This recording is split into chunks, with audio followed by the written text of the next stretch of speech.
This is Eastmans Elevated podcast. I have on great guests that are really knowledgeable, consistently successful. We're able to dive deep down the rabbit holes of these different subject matters of shooting, of physical fitness, of mental toughness and drive. All the different skills that make up a complete hunter that you can become. Here's your host, Brian Barney. Hey, what's happening, guys? Got a brand new Eastmans Elevated for you. So on today's podcast, I have on my friend Neil Moore. I wanted to have Neil on. I'm so impressed by the way Neil's able to push himself, body and mind. He does all these wild summits, does all these wild swims I've been seeing lately, and then just absolutely sends it when he's hunting. So I just saw that he got back from Alaska and had a bunch of amazing adventures up there. He's become a really proficient, good elk hunter, good at hunting spring bears. He's a young guy, but he absolutely sends it. And I think there's a lot to be learned from this conversation and from Neil himself. So just so impressed and so excited to have this conversation and share it with you guys. So we'll get right into it. I just want to thank a couple sponsors. I want to thank Juniper Mountain Coffee. I'm so impressed by these roasts that these guys put out. So they source their coffee themselves. They're able to find the absolute best roasts. They've got 3 different choices for roasts. They've got an elk on one of their bags, so they just love supporting Western culture. They love supporting this podcast, and you just couldn't come up with better coffee than Juniper Mountain Coffee. So right now we're running a special. So there's a promotion going. You can save 25% off your order to try their new coffee. Just put in the promo code Eastmans, and you'll be able to save that money and get some of the best coffee that you've ever tried. I've been using it at my house here. I've been using it in the field. I was able to get some tea bags off Amazon, fill those with their roasts. I just couldn't be more impressed with the taste of this coffee and quality of it. So if you guys are in the market, I know you guys are coffee drinkers, make sure to go check them out. Juniper Mountain Coffee. Thanks to those guys for their support. I also want to thank Eberly Stock. Eberly Stock are building great durable packs. So they have a different pack for every different need. They have their Vapor Series, which is great. So you can get their main frame and you can put a 2,500 cubic inch bag on there, a 5,000 or a 7,500. So a lot of the guys around the office are really liking that one. I really like their Kite Day Pack as it fits tight to my back. I'm able to move with it and then still get a load of meat out. It's just a great day pack to hunt with. This year they came out with their Kite 4800, so I've been using that on expedition trips, really liking that. I also like to use their Destroyer pack for expedition trips, and then their little big top has been like a smaller 3 to 5 day pack for me. So they're a great price point, really durable, pack the weight well. They're building great packs, so thanks to those guys for their support of the podcast. I also want to thank Black Ovis. So Black Ovis is an internet retail shop that has absolutely everything you need for your next hunt. They carry all the top name brands as well as their own name brand that's really good quality. I saw Clint Casper was out here this spring hunting bears, and he was wearing a lot of their gear and really looked like high quality stuff. And then I believe Dylan Ness, my buddy, has one of their sleeping bags or their puffy pants, or both, and really likes those as well. So you can find everything you need. We have a promo code there, so it'll save you 10%. You put in the code Elevated10 and save a bit of money there on your order. So 10% is major off a hunting order. So yeah, check that out. You can also check out Camo Fire, so a great app where overstock items come up or items that you can save just a pile of money on. There's 80 new deals that come up every 24 hours. It's an app you can get on your phone. And just be careful as you may get addicted. It's there's a bunch of new deals that come up, and I've got a bunch of friends and buddies that use that app, and they're always coming up with new stuff that they got good deals on. So you can check that out over at Camo Fire. And with that, over at Eastmans, we're running that promo for the Juniper Mountain Coffee. Again, you can save 25% with the promo code Eastmans. You can save off the mule deer course. If you have a mule deer hunt coming up, just put in the promo code BrianMDC. You'll save 10% and also get a mule deer kill kit, or you get a kill kit, Black Ovis bags, which I think are some of the best. And then you can also save. You'll get an outdoor edge knife, and I believe we were giving away MagView digiscoping gear with that as well. So pretty much the gear that we're giving away pays for the mule deer course. So if you're interested in that, check that out. You can check out the new Beyond the Grids. There's some good episodes out from this season, Dan Picard and I. And really proud of how those came out, and new ones dropping every Saturday. So you just search Eastman's Hunting TV on YouTube, and those will pull up. And make sure to check out. We've revamped our Tag Hub. We call it our Tag Hub 2.0. Mapping system involved, a bunch of great information on there. Help you learn these Western states and the tags that are available. You can put in the promo code Brian and save yourself a bit of money there as well. So with that, let's get into this podcast. It's a great one with Neil Moore. So impressed by this guy. He is absolute full send, like swimming these lakes at night, doing these huge peaks, and then, of course, always sending it and going for it in Alaska, in the lower 48 for these hunts. And he's just one of these guys that has been able to make himself consistently successful just by his output and his full send attitude. So I'm your host, Brian Barney, Eastmans Elevated. Here we go. Yeah, where are you at? I saw your Gmail was 406. Yeah, so I went to school in Missoula. Okay. So that's when I made the email. Spent a lot of time up there, actually hunted in the Lee Metcalf there by you quite often. And but now I'm in Jackson Hole. I've been there in Wyoming like 8 years now. That's where I thought you were, like all those summits on the Tetons there. Yeah, that's my backyard. So I feel very, very fortunate. Man, you've been going for it, like hunting and then, man, just adventuring. It seems like, man, I loved your post the other day, swimming those lakes. You get out for a swim today? Yeah, I got a quick one in. We, my friend and I, Danny, the idea was more running. So we did a 22-mile alpine run in the Tetons, up to like just below 11,000 feet. And then it's too hot when you come down. So we went for a quick like mile swim. Yeah. Dude, full send, 22-mile day. That's pretty good. And all in that high elevation, man. You seem to excel in that high elevation. Yeah, I think, I mean, the highest I've been was Denali in Alaska, and that one hurt for sure. But like, I mean, you adjust pretty quick. And yeah, I just love it. Anything above tree line, I feel at home. Good for you. Yeah, I see you're always making summits up to those things, like good early morning pushes or good all day pushes. Like, man, you're really good at like pushing yourself on these big adventures. It's not like you're doing the bare minimum on these things. Yeah, I almost feel like hunting taught me that. Like a lot of everything kind of builds off itself, but pack outs that are just through the night, brutal, long ones have taught me to just like, sleep's great if you can get it, but you gotta get an animal out, or you gotta get yourself out. And so I've like spun that over to my alpine life, and now I just really enjoy like all day pushes, all day efforts with like multiple kind of goals or summits. And yeah, it's just a fun way to do it. Dude, super fun. Yeah, it's like once you figure out how to do one thing, you can really apply it to other things in life. And whether you learn that lesson, in the alpine, or you learn that lesson hunting, like once you find the equation, it's like, man, that feels really good to put my everything into something, and to be just like dog tired and really go all out. Like I like that feeling, and it means more to you. So yeah, to be able to apply that to different facets of your life is smart. Yeah, and there's no like, it's cool how you feel like you have the equation, and then you are always also learning and like rebuilding the equation. So, you might have one trip and like change up your food a bit and find it like kind of wrecks you, or maybe it benefits you in some way. And so you're like always kind of building on it and teaching yourself what your body can do, and then just pushing it to the next level. So.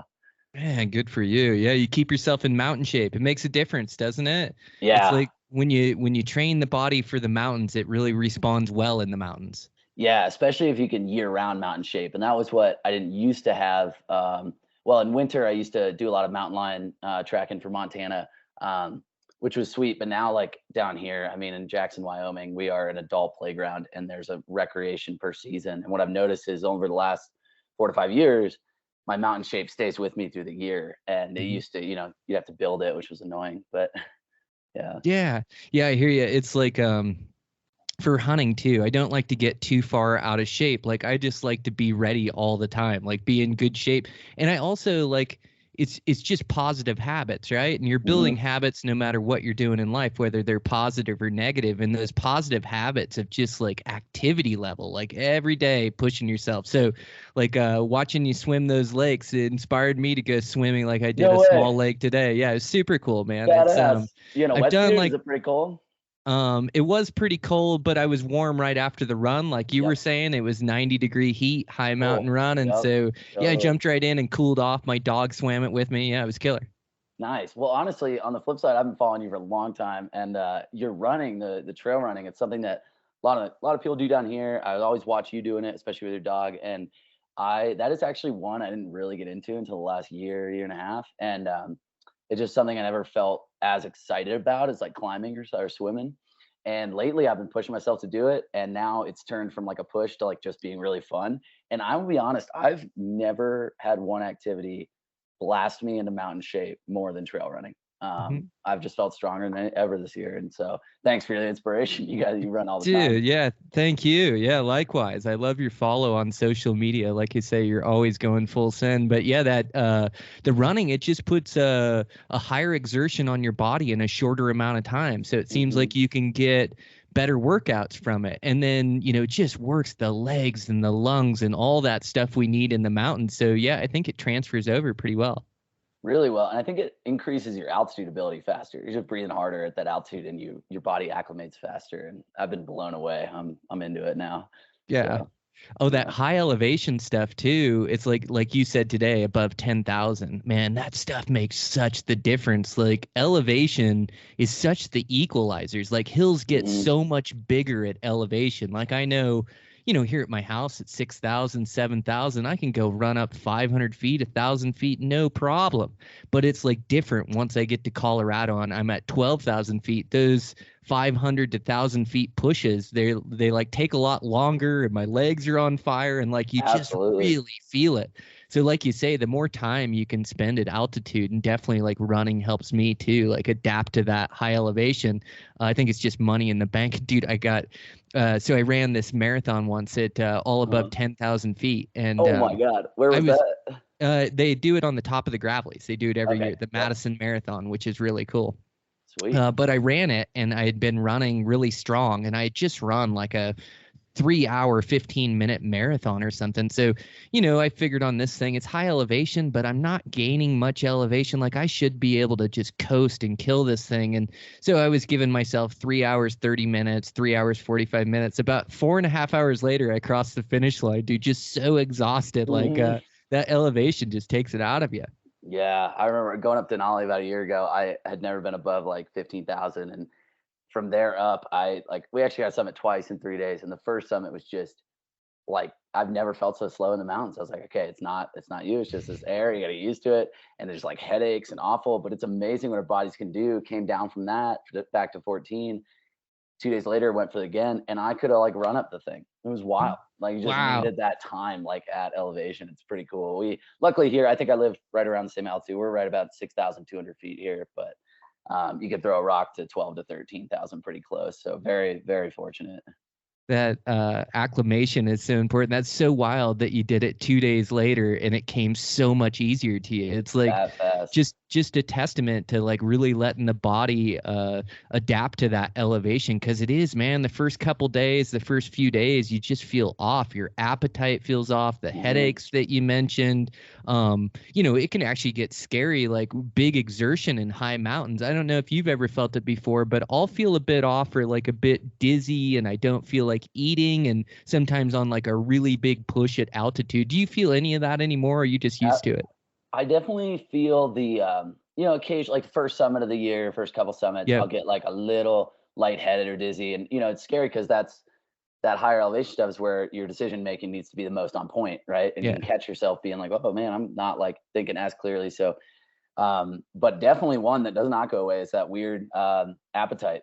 That is Yep. an odd one, and fueling at that altitude, whether on a hunt or on a climb, like it's something to learn because you don't want to eat, you need to eat, and also certain foods only work certain times of the year. Like you can't try eating a Cliff Bar in winter at altitude. It's a brick. It'll break your teeth.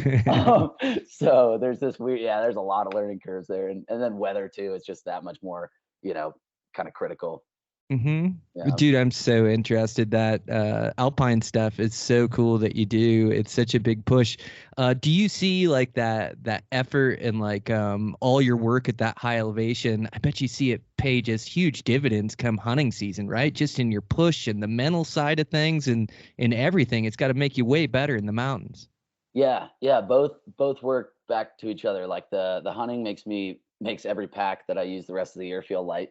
And then come hunting season, especially because usually I'm lower than 12 or 13,000. The breathing feels really good, and just that mindset of if we drop a bull at 1 a.m, like, all right, we're just gonna get it out through the night, and that being able to just know that your body can keep going that whole time, and you might hit these low points, but knowing that in previous efforts you've pulled through those low points. And so it's all a mental game. I mean, most of everything we do in life, I feel, is mental. And the more you can test it throughout the year, the better you're going to be. Oh, you're so right. It just starts and ends with the mind, right? Like you just decide that you want to do it, and it's not fun all the time or every step. In fact, like a lot of times it's a grind, but that mindset will just carry you through anything. It's just like you said, everything in life, and it's kind of like goes in one ear and out the other because we've heard it so many times. But when you really think about it and feel that, and you have that strong mind, that mental fortitude, man, you can accomplish anything. And that's in business, that's in climbing, that's in swimming and hunting and in everything. Just like you started the conversation, like once you figure it out, in one aspect, you can definitely transfer it to other places in your life. But yeah, that strong mind, man. And the only way to get it is to go do difficult things, right? Yeah. We need we say we like to suffer, but I think that's a hard term to use. At least we know that pushing ourselves, we know the benefit after, and it's smart to just keep yourself, in a mindset where life should be a little hard, and it makes you a better person in every way. So, yeah, that's it. What do you think about when you're suffering? Like, what keeps driving you to climb these summits? Like, man, a lot of these things are solo. You're leaving earlier in the morning, and it's same thing as a hunt. Like, what keeps you out there, drives you to put so much effort forth? Where's your belief start? Yeah, I don't know. I guess once you've had enough of those experiences, the beautiful, sometimes very short-lived, unreal moments that happen, whether it's like a crazy sunset up high, that crazy harvest, on day 10 when you thought about packing out or leaving day 5. And once you've had just one or two of those, that nature can give you these gifts if you push for it. And it's enough incentive to just want to get out every day to know, what's the gift this time, or what am I going to, receive or earn. And just from, I mean, that first time you might need to grind it, but once you've experienced that feeling after, it's enough to keep you going. Well I also get into some crazy headspaces where, like, I mean, who knows? Like when I'm swimming, honestly, it's some of these swims, the longest ones I've done are like 5 to 10 miles, and I just count. It sounds so dumb, but I'll literally just count strokes, and I just count to 100, and every 50 and 100 stroke, I look up to make sure I'm online, back down, count. And it's the same when you're on a pack out. You might have like the shortest section of a song in your head that you hate, but it keeps repeating. And it's enough to just, you get in what I call zombie mode, and you just push through, and that feeling at the end is so worth it. So you're going to keep pushing. Yeah, it's really well said, Neil. It's man, it is. It's like knowing the payoff or knowing the reward and how good it feels when you do push and grind and hit that finish line. Yeah, that's what drives you, and then you chase that feeling, and so then you'll just do whatever it takes, whenever it takes, to make sure that you get it again.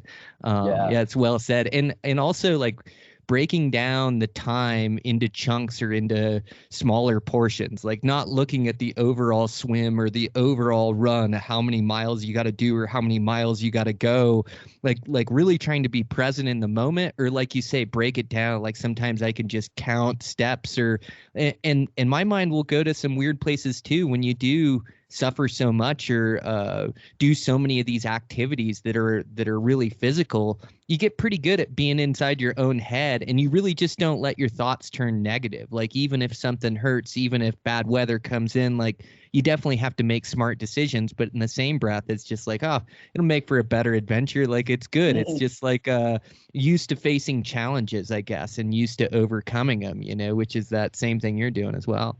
Yeah. And honestly, I think once you've had that feeling enough in those great moments, like it's almost an addiction to a bad degree or good degree, depending on how you look at it. But like, I know you're asking what like gets me out each day. I know if I sit, a week in town, whether it be working or doing other stuff, like I get antsy, and maybe that's just a weird personality trait, but I think you can build that once you recreate enough out there and push yourself enough. But yeah, it's enough to make me go, even if it's 2 a.m. and I'm on very little sleep. But Well, like you think relaxing feels good, or you get really worn down. You're like, man, it'd be great to spend a day on the couch, or it'd be great to relax for a day. And then you relax for a day and you don't feel that great, you actually feel bad. It's like, man, I really need to be like, activity is what fuels me. And so I like keeping active, and there's plenty of stuff I can do around here, but I also like just get like, nature is such a playground. Like, you just got to get out in it, and like getting on these trail runs or getting in mountain hikes or skis in the wintertime, like whatever it is, it's like it's getting to the mountains, and there's a bit of like, I don't know. It's it definitely gets rid of my anxiety or that physical exercise. Like, I just don't worry about things as much. Able to come home and handle other things. But yeah, man, I get that. I get that feeling you're talking about. And dude, some of those lake swims you're doing is crazy. You said off the cuff like 5 to 10 miles, dude. That's a crazy swim. I have to work up to that. Like, but the other night or the other day, I was watching your social media, and you had crushed a lake, you had crushed a summit, you went back down and crushed a lake, and then you couldn't sleep at 2 a.m. and you swam another lake. I was like, man, this Neil is going for it, dude. That's incredible. Yeah, it's I mean, just listening to your body, and like sometimes I'll lay down after some of those, and I will just like there's some of the coolest sleeps in my life. I'll close my eyes. I'll set an alarm for 90 minutes, which is generally like considered a REM cycle length, and I'll set it, and I'll just, the second I close my eyes, the alarm goes off. And those are like great sleeps, and I love it, and you just keep going. But then there's others where, yeah, my body like was too revved and like couldn't sleep, and in my mind it said, well, if you can't sleep, might as well just keep going, and there's just no other. I mean, especially on a loop like that traverse was, when you are in the middle or even near the middle, your closest way out is to keep going. So so you might as well. Man, it's super cool. Yeah. And then yeah, I was watching you do those swims. You're swimming in is it a dry suit or a wetsuit to help with the warmth, like swimming at night or something like that? Yeah, it's a wetsuit. So it definitely lets, you're wet in it, but it is pretty thick. It's a 5 mil with an attached hood. And what I found is, depending on the time of year, it's quite needed. Our lakes down here, actually, it's a little overkill by middle of summer. But when you're at those higher altitude lakes like that traverse was, dude, there were two that I needed it. I was even actually, for the first time, I swam one of the lakes in a longer way and hugged the shore because it was so cold. I was like somewhat worried about, like my body failing out on hypothermia. But and they're so cold, sometimes I don't swim like you normally would think, where your head's down and then breathing, heads down, breathing. If it's really cold, I'll swim like a surfer with my head up the whole time. But yeah, it's a 5 mil with an attached hood, so I can take it on or off. And then if it's really cold, wearing tiny 1 millimeter gloves will change your life. Yeah, really, really nice. They can, go under the cuff of the wetsuit, and your hands you just like aren't swimming with these claws, these frozen claws. You actually have some dexterity, and then when you get out, you're able to actually work with your gear better. They're not all frozen. So that's kind of my setup right now with all my gear dragging behind me in a dry bag. Man, yeah, it's a good setup. Yeah, you've got it dialed in. Yeah, and I'm sure those wetsuits and those gloves will be able to extend the swim season as well. So it's not just the middle of summer, like those alpine lakes, and that hypothermia has to be a real concern when you're swimming like that. Like, it isn't so much hiking, I mean, I definitely can be if you get wet, but the gear's so good nowadays, and kind of know how to manage your body. But I bet it's like a different beast in that lake. Like, boy, you start getting cold in there, it could get real dangerous, and you're in the middle of the lake. Yeah, I had one that I'll never repeat. It was a November 4th swim right before our lakes froze over here. And I was like, I'll go for one more before they freeze. And there was even ice starting to build along the shore. And I swam out, and there was this early morning inversion. It was wild. It was like this fog, those classic inversions in a valley, and it was like a foot or two above the water. And so I was like, okay, well, inversions usually burn off in the morning. So I'll swim across this lake in this like window of visibility, a foot or two above the water, and I could see the other side. And then when I come back, I'm sure it'll be clear. And so I swam there just fine through that window. And I flipped around. It was cold. It was November. Like I could not swim with my head under the water, too cold, even with the hood. And on my way back, the inversion actually dropped. And I was in a full whiteout in the middle of a lake and had a mile of water on each side. And that's the first time I'd say I've ever experienced what you'd call like a panic attack. I was just like in the water. All I could see was white all around me, the lapping water up within a foot of me. And, we talked about the mental game. You just had to, like I told myself in that moment, like, hey, you're in a lake. There's a shore on every side. If you just keep swimming, you may do a ton of circles, but you're at least warm if you're moving and somewhat, and you'll eventually hit a shore and be able to find your way out. But there was a moment I got so cold that I stopped to think about that. And when you stop, you get a lot colder.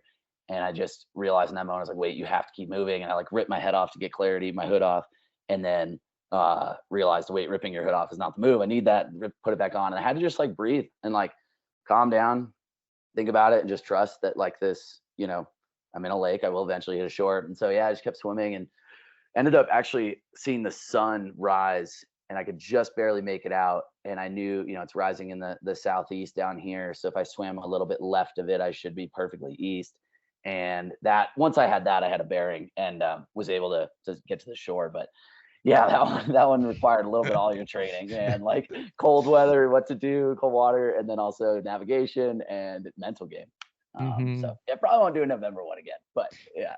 Dude, that's a bit gnarly for sure. Well, Yeah. when you immerse yourself in nature like this, like, there are no free passes and there are great gear out there, but you do get in some of these difficult situations where these decisions are critical and they directly affect your safety out there. And it's part of the reason why it's so fun too, is because you're putting it on the line to go do these adventures, these summits or these swims or go on these hunts. Like you're really self-sufficient back there, and it's not nerfed and it's not easy. But yeah, you do find yourself in some of those situations, whether it's the lake or whether you just get in an absolute downpour and no rain pants and just rain jacket, and start getting wet, where then all of a sudden those decisions start to mean more. Or dude, like your lightning storms have to be gnarly in the Tetons. Like most guys aren't afraid of lightning unless they spend a lot of time on the high peaks, and I know those lightning storms up there are not to be messed with, man. Yeah.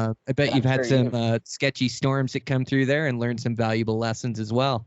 Yeah, and I'm sure you've had them down in Colorado hunting down there. It's a real thing in summer. Winter's kind of the avalanche worry, but summer it's these lightning bolts. People always ask me, why are you starting it? Why do you never sleep? You start at midnight, you start at 2 a.m. I'm like, it's full on a safety thing. Like, would I love to sleep in? Absolutely. But it's a lightning thing, and you watch it, this is something as especially with the solo things, I think you gain a lot of self-confidence because every situation you get in, like we're talking about, this a little scary or a little risky, you can almost laugh at yourself because you're like, I put myself here, right? Like I have no one else to blame. Like I put myself here, and then you got to get yourself out. And when you do, you gain this like big, just like self-confidence in yourself and your knowledge. But yeah, I mean, it's something I've learned to watch. I don't commercially guide rock climbing anymore. I did in college, but take a lot of friends up these Tetons, and I've noticed that the newer ones will agree with me to start at midnight or 2. We'll get up there, and being their first summit, they really want to hang out there a while. And peaks you're kind of exposed, right? And it's a worrisome thing. And I'll always remember like last year we were up there, 5 of us, and they wanted to hang out, like taking those views. They've been dreaming of getting on this peak for a while. And I'm just watching these white clouds, pure perfectly white, not a huge worry, but they were like lightly building. And they hadn't noticed it. And I was just, I didn't want to freak them out, but I was like, eventually we'd spend so much time on the summit. I was like, guys, we got 2 rappels to get down. Let's at least get down those kind of fast, and get going. And they're like, okay. We start coming down. We finished the 2 rappels, and we had not scrambled more than 30 minutes more. And we hear this crack of lightning. We look up. The summit we had just been on, the top 600 feet, was covered in a black cloud and had like multiple bolts hitting it. And it was just such a reminder that like we're at the mercy of nature. And luckily there's some patterns we can learn and we can watch to understand it better. But decision making is everything. And dude, it's everything. That's so gnarly. Yeah.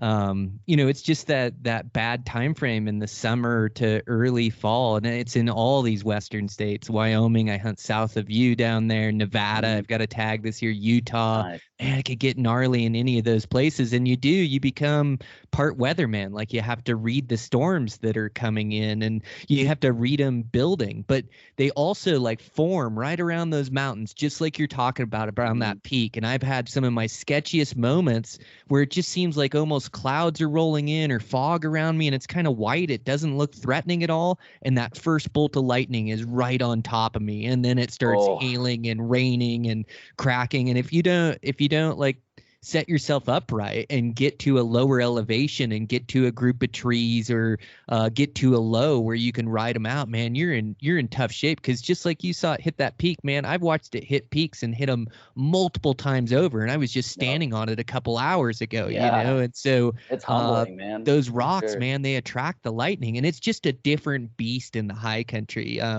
Like, especially when you get one of those real bad storms where you get like 300 strikes within a half mile, that makes you a little bit leery of those storms and that lightning. But it's a skill that you have to learn. And when I was younger, I used to go for it a lot more and sleep on a lot of those ridge lines. And anymore, man, I want my camp in a safe spot. Even if I got to climb an extra 500 feet in elevation in the morning, I do not need to be sleeping on those peaks when that thing comes in.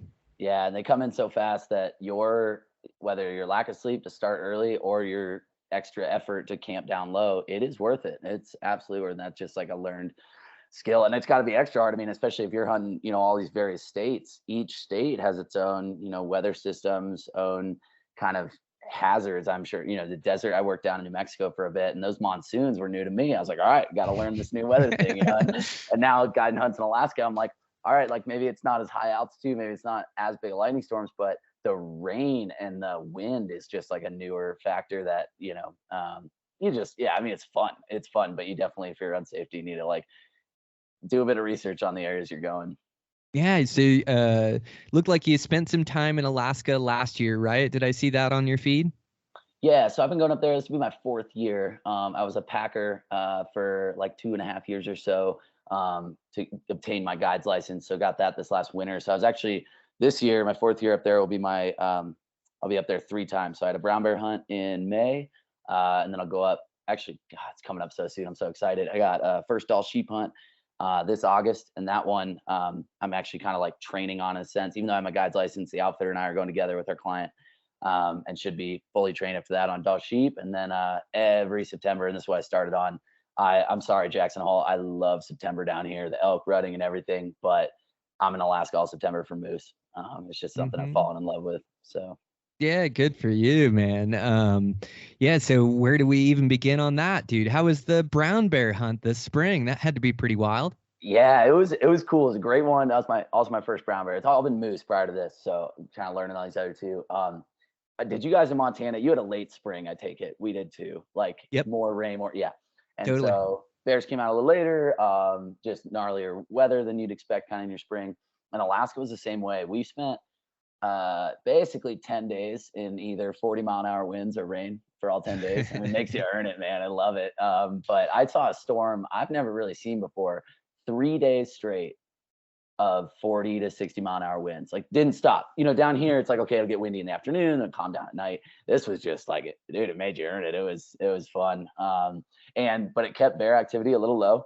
While we might at a normal camp see I've been told, upwards of 8 brown bears a day, we were seeing like 6 a hunt, a 10-day hunt. So made you earn it, made you work hard, glass a lot. And I'm actually kind of excited because for that to have been my first season training on spring bear, at least, I don't know, from the looks of it, it doesn't look like it gets much worse than that. So now it should be fun every other year. I mean, it was already fun, but what I'm saying is like I trained well on a hard year, I guess.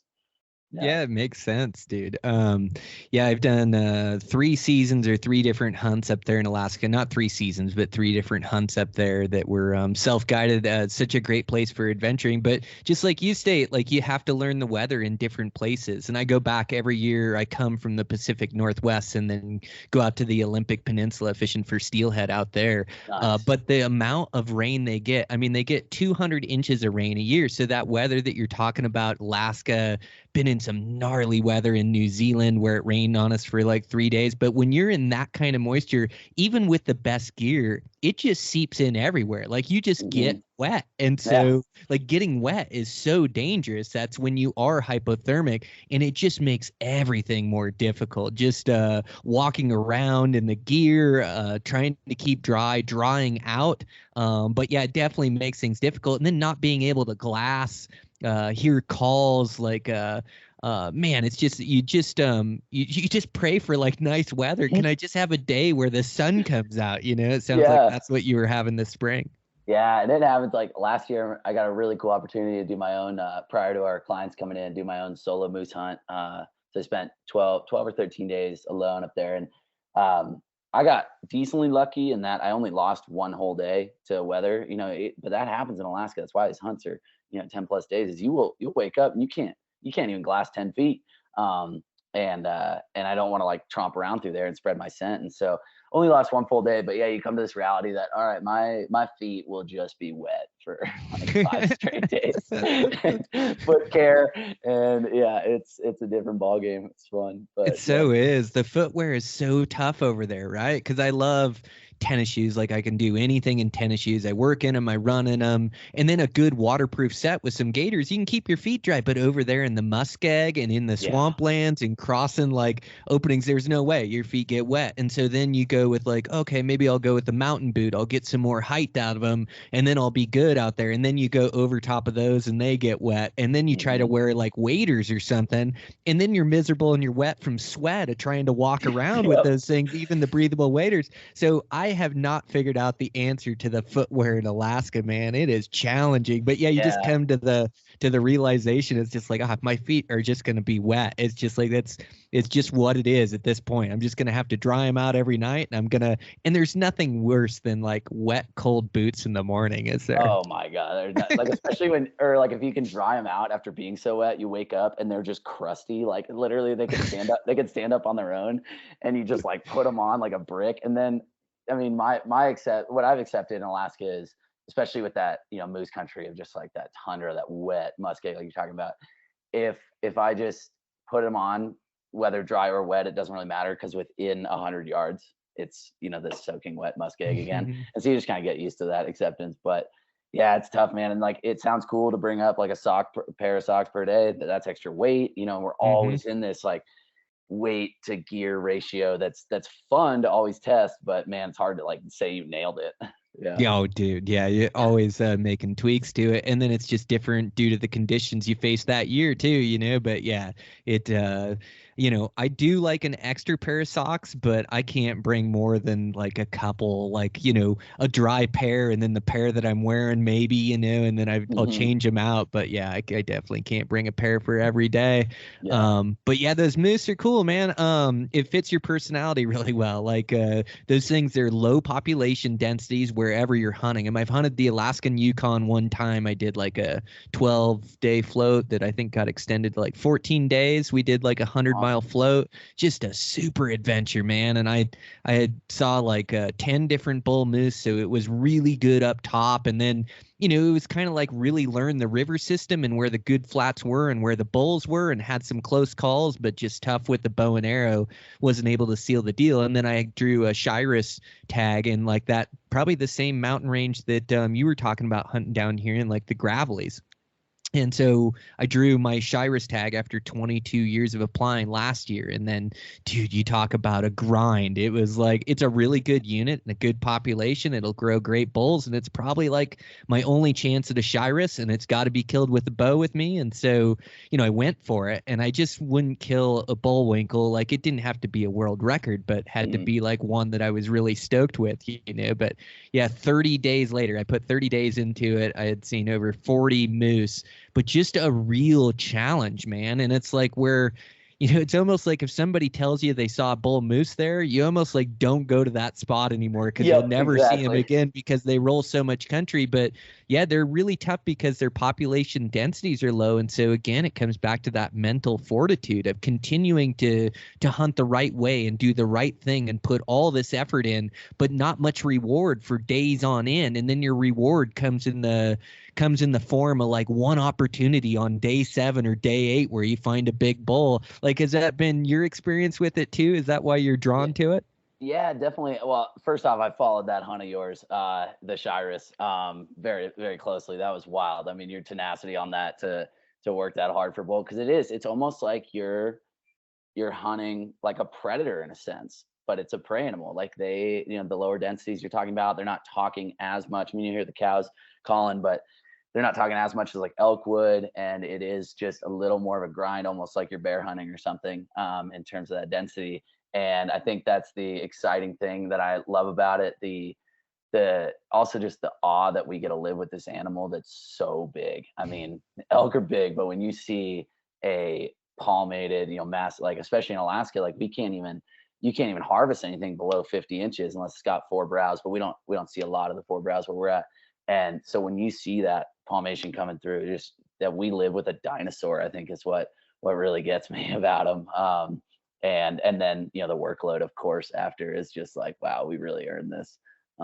So yeah, I think it's just the full on in every way, just like the ultimate Alaska adventure, or any adventure if you got Shiras. But Yeah, man. Yeah, the ultimate adventure, especially Alaska, is so remote up there and so big, so much room to explore, So yeah, I can see why you like that. Yeah, I forgot to even mention the work once you get one down. Gosh, those yeah. things are like 1,600 pounds in Alaska. They're so big. Does your unit, do you have to pack the meat out on the bone as well? No, luckily you can debone, and Nice. we have some, actually. It's pretty neat moose country because it's not, you're not like river floating in like pretty open tundra. It's actually like decently mountainous. It's like right at the foothills of a larger mountain range, and so there's these like ridge lines that the caribou run, and the moose will be like almost up on them, and so it makes for this just ultimate experience where when you get one down, we luckily have a phenomenal pilot who we can in reach, and we'll pack it to ridges that he's never landed on, and we'll just like scout what looks like know roughly how much yardage he needs, and scout what we think he could land on, hit him up, like he'll buzz over it, and like if he can't, all right, you're packing it farther. Like because we kind of spike camp our moose, which is really, really fun. It's not this like 1 mile away from camp. We will go 5 miles of the spike camp and then keep pushing, accepting that, all right, we're so far, we got to find a new airstrip. And it just makes for this more variables, more decision making kind of hunting, and I think it's what I like about it. Oh, dude, that is super fun. Yeah, you guys got a good way you're going about it. Well, you get all settled up in your guide position. You got to come back on. Like, I'm sure guys would be so stoked to be able to team up with you on one of those hunts, So, go have a good season up there this year, and then you got to come back on the podcast, man. Oh It's my like gosh. that, and then the Doll Sheep experience, dude. That stuff's built for you, right? Like, you get to Oh, go it's hunt those things above timberline in Alaska. You got If to be there's one just dream I've ever had, it's doll sheep. So it should be an annual thing now every year. And so I'll train this year and then keep going. And it's what I truly like. I don't know. You can If an animal was, or if a terrain was made for me, that's what I want to do. So yeah, I'm pretty pumped for this one. 100%, man. Good for Yeah. you. I Yeah, think the guiding just, it's something interesting that I've come to realize, like down here, I don't commercially guide elk and deer down here because I just don't want to like lose my seasons, I guess. Or I when I made climbing my job, I learned that I lost the love of climbing, so I didn't quite want to make elk and deer my job to possibly lose love of that. But I do still take a lot of friends on their to harvest their first elk, and there's something I've just enjoyed about, like, I don't need to pull this trigger, or throw that arrow. I just want to be on these adventures, and that's what the Alaska guiding is for me. I'm getting just a lifetime worth of experiences without having to fund it, or and I get to do it every year. And yeah, just the amount of, like, even in the short time I've been up there, coming up on year 4, like, dude, we've had to put down a grizzly that charged us from 80 yards down to 30 in seconds. And it's just it's full on. And so I like it. Yeah. Yeah, it's like the most intimate experience you can get in nature, just immersing yourself, and your attitude towards it and like approach to it is just like perfectly built when you can embrace just the adventure of it. And like you say, you don't always have to pull the trigger or be the shooter, but just to be there on the adventure and the experience, dude. It's the best way to look at it. It's like when you love the journey, like, we talked about, the feeling the satisfaction of climbing a mountain or shooting a bull, but it's actually the journey that really matters. When you climb enough of those things, when you shoot enough bucks and bulls, when you go on enough adventures, you realize it's like the journey that really matters, not the accomplishment. It doesn't matter if you got to that peak or not that day. It was like the whole experience. And it sounds like that's your approach to hunting and guiding up there in Alaska, which will serve you really well, man. Yeah. Well, thank you. I mean, it totally is. Like, why would I swim a similar lake that I've already swam, or climb, some of these summits have been on Tetons coming up on like 25 times. It's not to stand on that rock anymore. I know the view, I know what it's gonna, but it's that journey every time. And it's always because of weather, because of who you're with, because of everything, all the variables. It's a little different every time. And that's why we love it, is that journey. It's not just this final, honestly, you get to the top and you're like, all right, this is cool. Fist bump, my friends, let's go down, Totally. Not to stand right there. Yeah. Yeah, that's it. Well, dude, you're gonna have fun on that Dall sheep hunt. Like you say, it's just perfectly suited to your skill set and that high mountain stuff.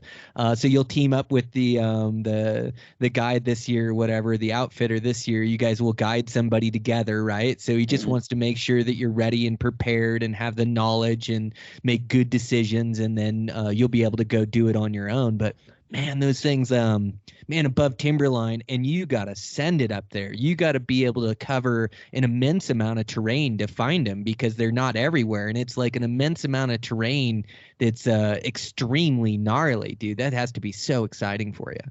Yeah, it's, this year to be learning that country, learning that unit, and just covering a lot. And the big thing in Alaska that, I'm honestly glad they have this requirement to get your guide license of a couple of years of packing, because the big thing you got to learn up there is judging animals. There's strict laws up there, and it's great. It keeps their populations healthy. But this year, the goal is just, I want to look over. I mean, I've always loved sheep and love judging them. I look for sheep skulls all the time down here. It's very fun. It's kind of my form of shed hunting. But I just want to look over a lot of dolls to know legality. If you're going to be a guide, you got to know that legality. And it's the same with moose, that now, after a couple of years, I feel comfortable judging this with. But sheep are even tougher, they say. So. Oh, dude. Yeah. You're so right. I didn't even think about that. Yeah. You just can't mess around up there with the Alaska, the state troopers or their fish and game, or, they have strict guidelines and strict rules, and they adhere to them to the letter of the law. And so, if that Dall sheep is short of a full curl, like, your client's in trouble, you're in trouble, the outfitter's in trouble, like, man, oh man. And you're talking, it can just be a matter of perspective, like the angle you get to make sure he's legal. And you have to be 100% sure.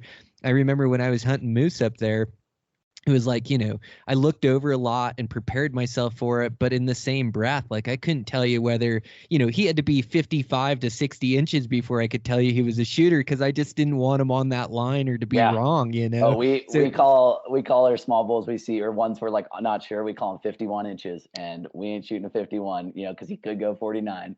And so, yeah, I'm with you. It's 55 or over if you're going to actually feel confident. It'd be like, honestly, the best description would be, imagine if, a lot of our units down here in the lower 48, for an elk would be branch antlered, anything other than a spike in a lot of them.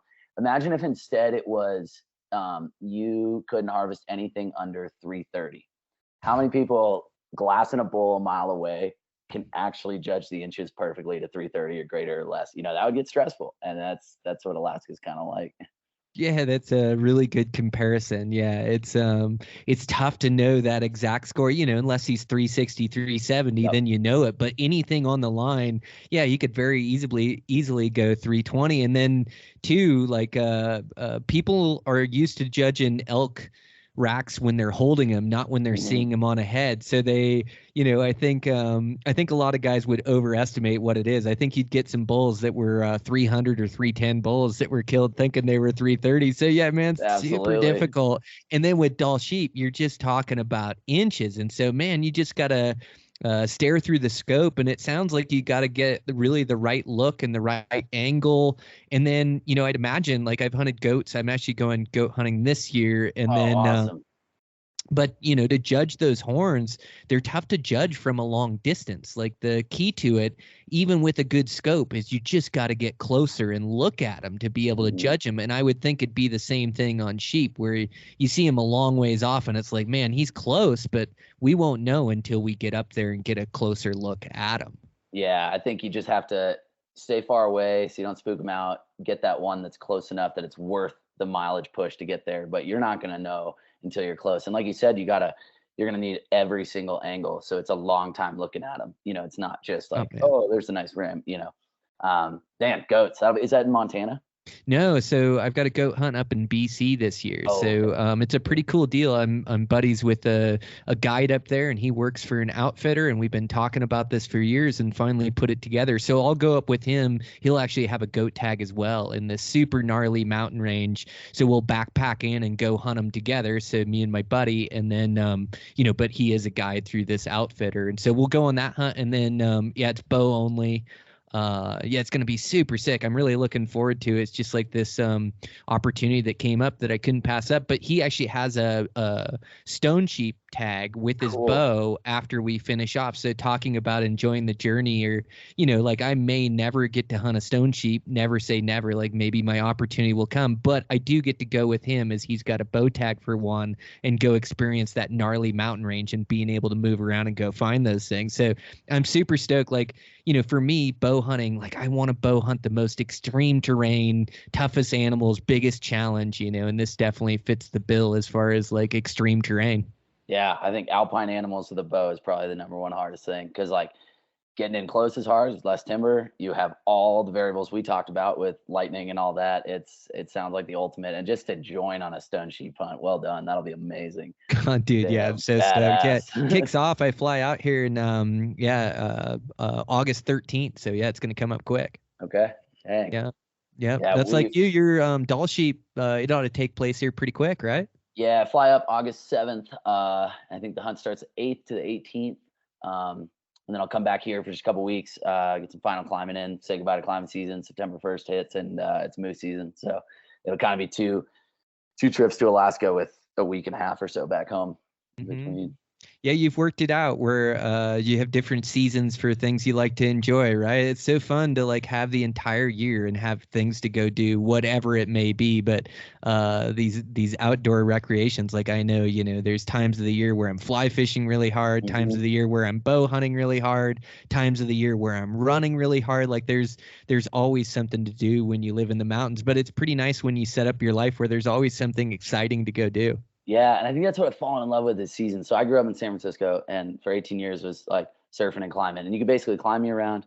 The only two seasons we had were like good surf and bad surf, or like rain and no rain. And now that I've moved to the mountains, it's this addiction of like, there's a change all the time and a new recreation or sport or whatever per each season. And we were talking earlier about like what gets you out, what gives you an incentive to push it each day or whatnot. It's because we know that this one thing we're addicted to in this brief time, it is, short, because it's going to change. And hunting even more so, because you have specific season dates. So, all right, we got this week, this month, you're going to wake up and go, hopefully, because it's short, and you don't want any regrets after. So yeah, well, and it's lightning in a bottle, or it's like catching that magic in the mountains, whatever that season is. But yeah, I do like that it's the seasonality to it, to like the time frame that you have to be out there when it's good. And especially hunting, as we go through the seasons, it's like, man, I've got my seasons. I know, early season, I'm probably chasing antelope. They're pre-rut, coming into rut. And then,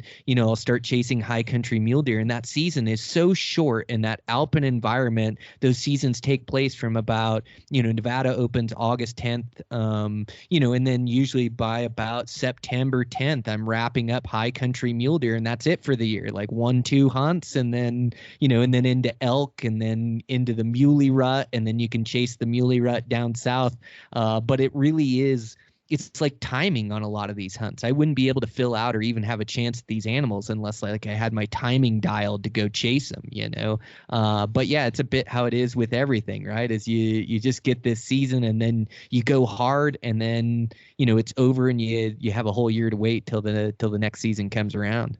Yeah, but that's the exciting thing. You're always waiting for something coming up, but you love the one you're in, but you're always so excited for the next one, and then it makes you just like use that one you're in to the most. And I think that's what I've become addicted to, at least with seasons. I could never move back to an area without seasons. Yeah, you're Wow. one with the mountains now. I don't think you can move Yeah, back either. You'd lose your mind. yeah. But yeah, you're getting pretty good at chasing those elk too. Like for yourself and for other guys. Like, man, you've just got an immense amount of experience in a short amount of time. Like, isn't that the key to learning? Is just putting yourself in those situations? Yeah, and that was something that I'm an adult onset hunter. Didn't meet a hunter until I was 18. Moved to Montana. Didn't start hunting until I was 20, and it was an addiction that just blew up so fast that I knew I had to give it the time to learn. And so I had years where like I was working down seasonally in Jackson while finishing up some school, and then when I finished up school, I still had a season down. How'd that work? I finished summer season. I basically asked my boss. I was like, "Hey, man, I know this season normally goes till October. Is there any way I can leave at the end of August? Because my work down here starts to fizzle out come September, October. Can I just like take a hit financially and go live for 2 months in Montana back when I was still a Montana resident and hunt?" And I spent 7 days hunting deer, elk, and pronghorn that year. And to be able to get so much experience in one season, I mean, the amount of mistakes I made, the amount of your podcasts I listened to while sitting on mountain ranges out there wondering what I was doing. But yeah, you got to give it the time. And that's the only way I've kind of gotten to learn. And the cool thing is, as you give it that time and you try to learn fast, you see the progression. And there's nothing more satisfying in life than progression in anything we do, trail running, swimming, whatever. And it went from, having to work 6, 7 days to harvest my first bull to like this last season, I didn't go out a day without seeing a legal bull. So now I'm getting to the point, okay, I can pass. I can just enjoy this animal, say goodbye to it, or help a friend, harvest there first. And yeah, I'm hooked, but you got to give it that time and addiction level.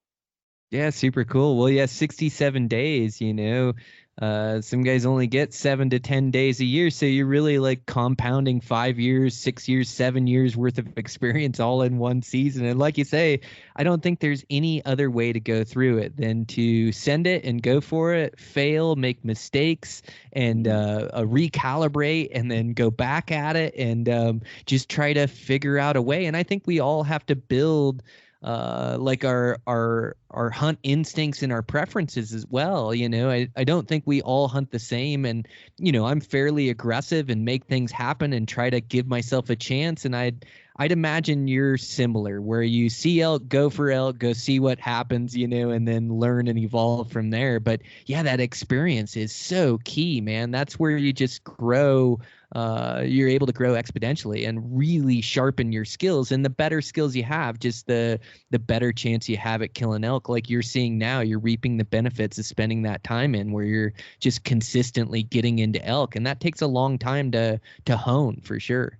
Yeah, and I would say my strategy is pretty aggressive as well. I've just had too many times where you just go for it and it ends up working, that now I'm like, even if it's an hour of light left and they're 2 miles away, and this is part of our fitness, you want to get to that, you want to stay in that year round so that you can get out there and try to make it happen. And I've hunted with some people that, they're like, "Oh, I've been so cozy here on this glass and knob." Yeah, they're 2 miles away. The sun's going to set soon though. She was trying for them in the morning. I'm like, no, like we're going to go and see what happens. And it's worked out more times than not. And when it doesn't, who cares? At least, I don't want to fall asleep that night wondering what would have happened. So I do think I lean towards a more aggressive approach.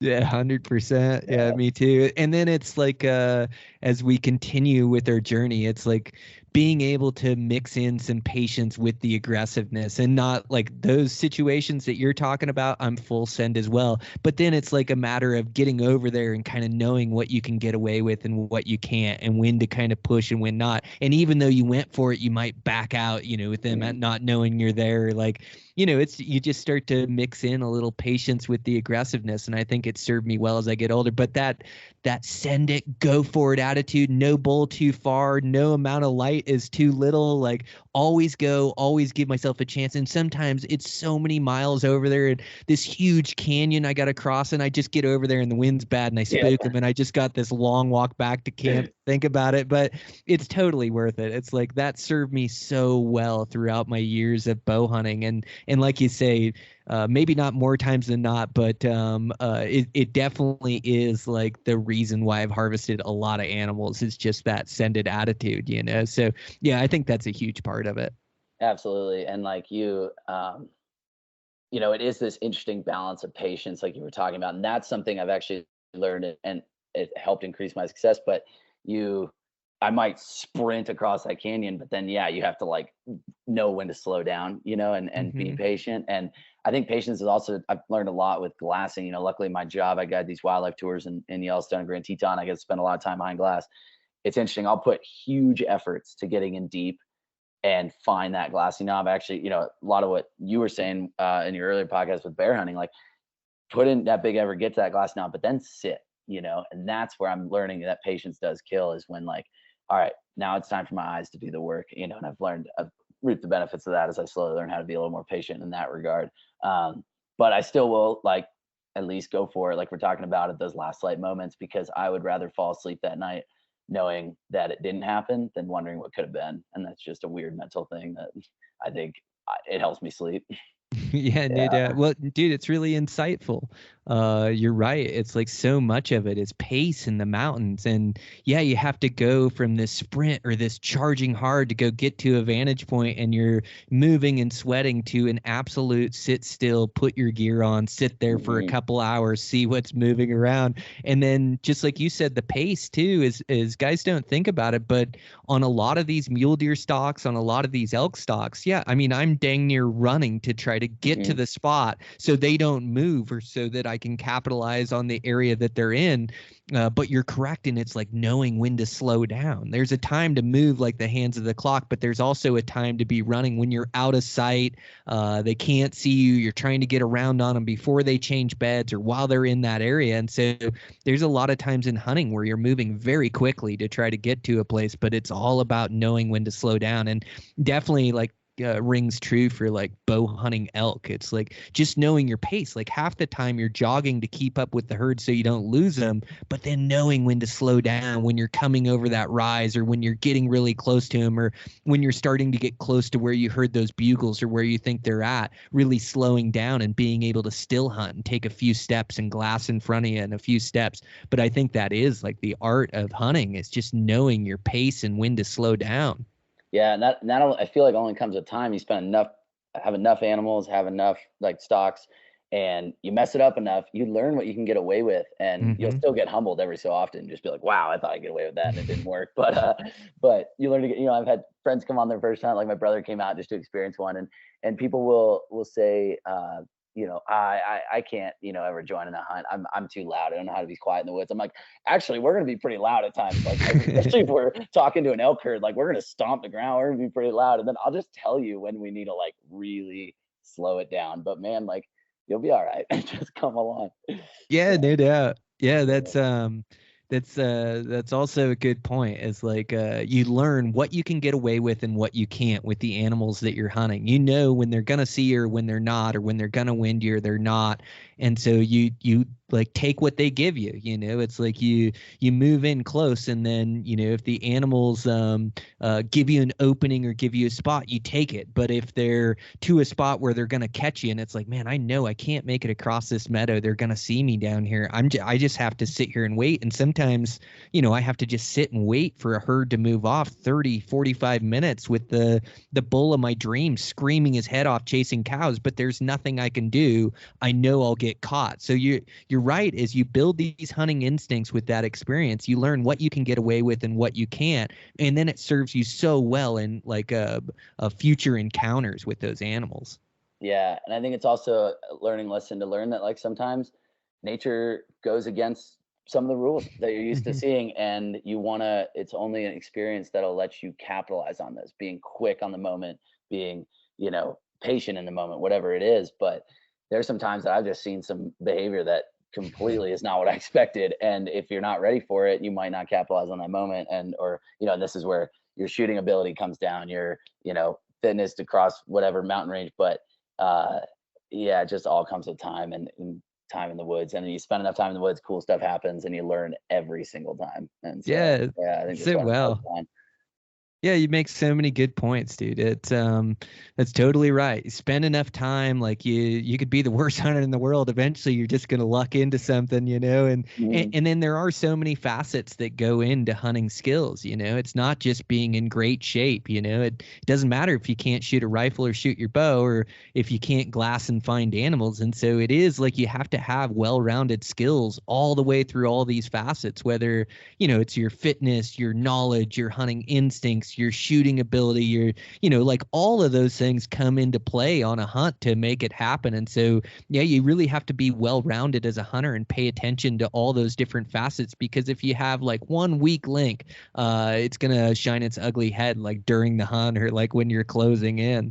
Yeah, and I think that's what I've fallen in love with it is like, I'm sorry, as much as I love these other activities, mountain biking and climbing and swimming and whatnot, but the second hunting season hits, that's all I'm doing. I'm sorry, but it's not just because it's a seasonal thing that we wait for, but it's also, it has the most variables and the widest skill set required, that I think it tests you in more ways than a lot of these other sports can. And it's addicting that way. And you also put up with way more failure than a lot of these other things, and it's, a day is not all in your control.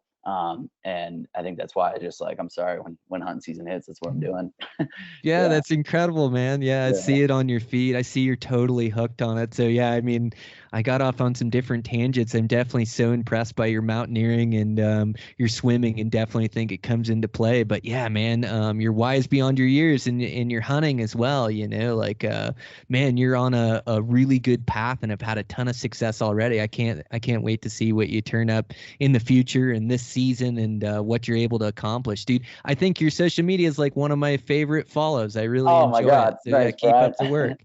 Well, I appreciate it. I can't thank you enough. It's so funny. So I got an iPhone at the start of college when I moved to Missoula, Montana. And so I get this new iPhone thing, trying to learn what it's all about, and found these podcasts.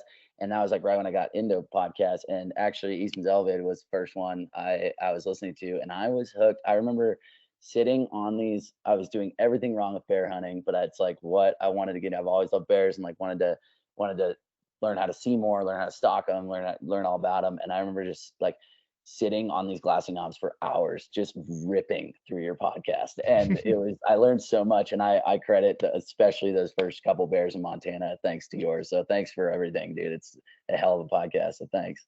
Oh, dude, you're amazing. Yeah, that's Wild to really be on kind. it. Well, it's now you're quite the bear hunter, man. You're turning those things up every season, and good bears, Oh, man. You're doing good.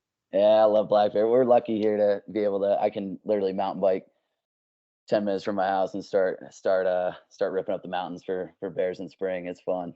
So Man, super cool. Well, Neil, I've really enjoyed this conversation. So let's keep in touch. We have each other's numbers, and you got to come on the podcast again. You got to tell me about your adventures you have up in Alaska this year. absolutely, dude. Thank you so much. I can't wait to hear about yours this season. Yeah, for sure. Yeah. So sounds good, Neil. Well, yeah, can't thank you enough for your time and sharing your knowledge on the podcast, man. You did so well. So yeah, I really enjoyed it. And yeah, thanks again, man. Yeah, thanks, Brian. Okay.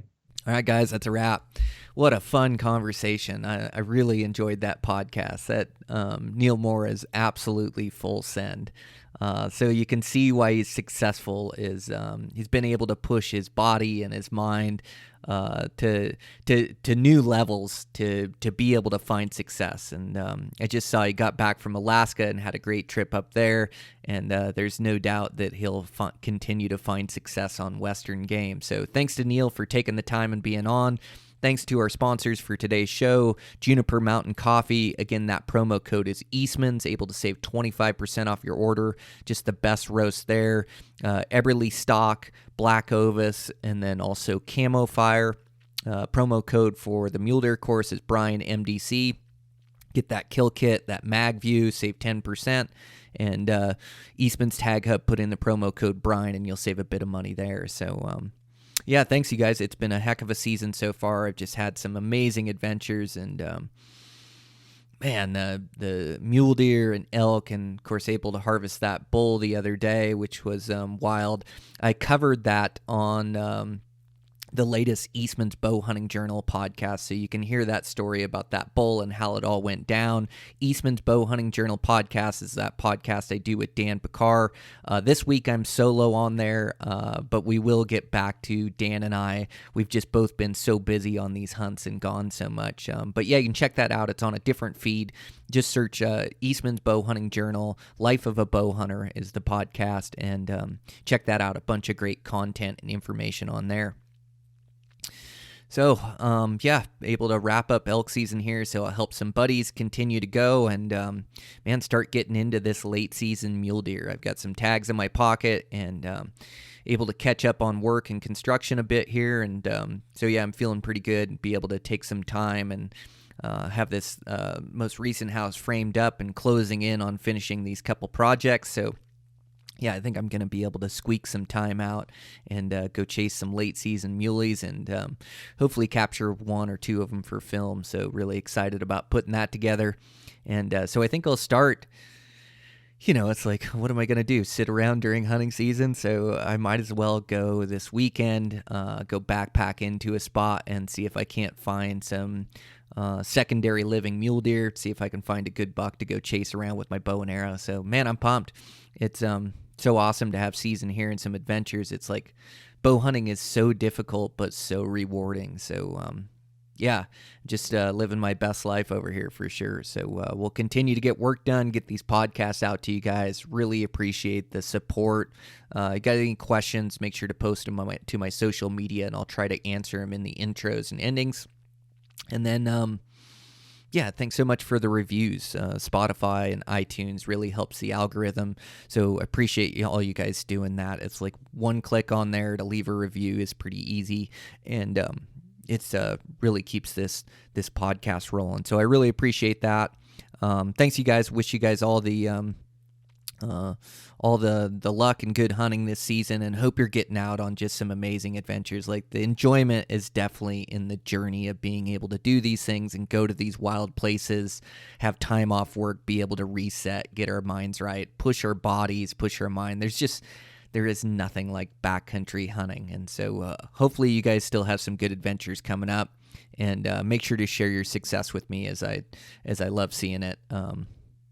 Through social media or through any means there. So, yeah, social media is probably the best place on IG. So, yeah, congrats to your guys' success. Keep after it. And with that, I'll check in with you next week.